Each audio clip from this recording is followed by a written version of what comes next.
Hungary Hungary ইউরোপের একটি Shenzhen দেশ এবং ইউরোপের সেনজেন কান্ট্রির ভিতরে 2024 সালের আমি কথা বলছি। 2024-এ কিন্তু হিউজ পরিমাণ ভিসা হাঙ্গেরি দিয়েছে, সেটা ওয়ার্ক পারমিট হোক বা স্টুডেন্ট ভিসা হোক। বাংলাদেশিদের প্রচুর পরিমাণে 2024 সাল পর্যন্ত ভিসা দিয়েছিল হাঙ্গেরি। কিন্তু এই 25 সালের মাঝামাঝিতে এসে বা 25 সালের শুরুতে হাঙ্গেরির কি হলো?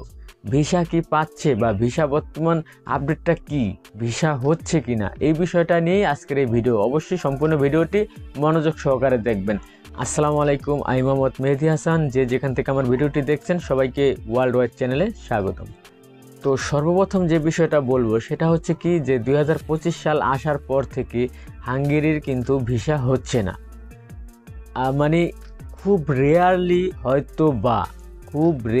হয়তো বা কিছু সংখ্যক স্টুডেন্ট ভিসা হয়েছে।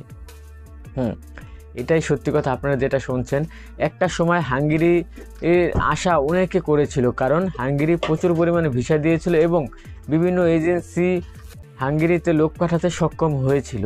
কিন্তু এখন বর্তমানে হাঙ্গেরি এম্বাসি থেকে বাংলাদেশিদের ভিসা দিচ্ছে না। এর কারণটা কি সেটা এখনও ক্লিয়ারলি জানা যায়নি, তবে এটা বোঝা গেছে আর কি যে হাঙ্গেরিতে যাওয়ার পর অবশ্যই কিছু মানুষ হাঙ্গেরিতে থাকে নাই, তারা ইটালি মুভ করছে বা ফ্রান্সে মুভ করে চলে গেছে, যার কারণে এই ওয়ার্ক পারমিটের ব্যাপারটা খুবই এলোমেলো হয়ে গেছে। কারণ আমাদের একটি দোষ রয়েছে, সেটি হচ্ছে আমরা একটি দেশে গেলে সেখানে থাকি না, সেখান থেকে পালিয়ে যাই, পালিয়ে হয় ইটালি নয় ফ্রান্স চলে যাই। আমাদের বাংলাদেশি মানুষের মাথায় শুধু ইটালি ঘোরে, তো এটাই একটা কঠিন সমস্যা। ইটালির চাইতে বহুত ভালো ভালো ইউরোপের রাষ্ট্রপতি রয়েছে, সেটি ফালাইতে ইটালি জায়গা। তো এখন যে বিষয়টা সেটা ক্লিয়ারলি আপনাদেরকে বলি যে হাঙ্গেরির জন্য যারা ফাইল জমা দিছেন, কি বলবো, ফাইল উঠানো একটা প্যারা, দেখেন কি হয়, অপেক্ষা করতে পারেন, দেখেন কি হয়। আর যারা চিন্তা করতেন যে ফাইল জমা করবেন, হাঙ্গেরির জন্য ফাইল জমা করবেন, এখনও ফাইল টাইল কোথাও জমা করেন নেই, তারা বিকল্প পথ হিসাবে অন্য কোনো কান্ট্রি চুজ করতে পারেন।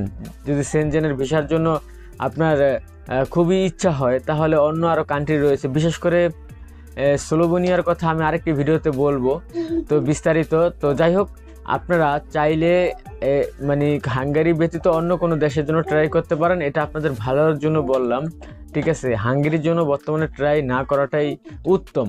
তারপর বাদবাকিটা আপনার ইচ্ছা। রেশিও সম্পর্কে জানতে চান, ঠিক আছে? আসলে ভিসার রেশিও বলতে কিছু নাই, তবু আমি বাংলা ভাষায় বলে দিই, ভিসার রেশিও খুবই খারাপ বর্তমানে হাঙ্গেরির। আশা করি কি বলছি বুঝতে পারছেন, ঠিক আছে? অ্যাপয়েন্টমেন্ট পাওয়াটাও কষ্টকর, সকল কিছু, ঠিক আছে, ঝামেলা। মানে হাঙ্গেরির ভিসা প্রক্রিয়াটা একটা ঝামেলা চলতে আছে। তো দর্শক, আজকের মতো এই পর্যন্ত। সবাই ভালো থাকুন, সুস্থ থাকুন, আল্লাহ হাফেজ।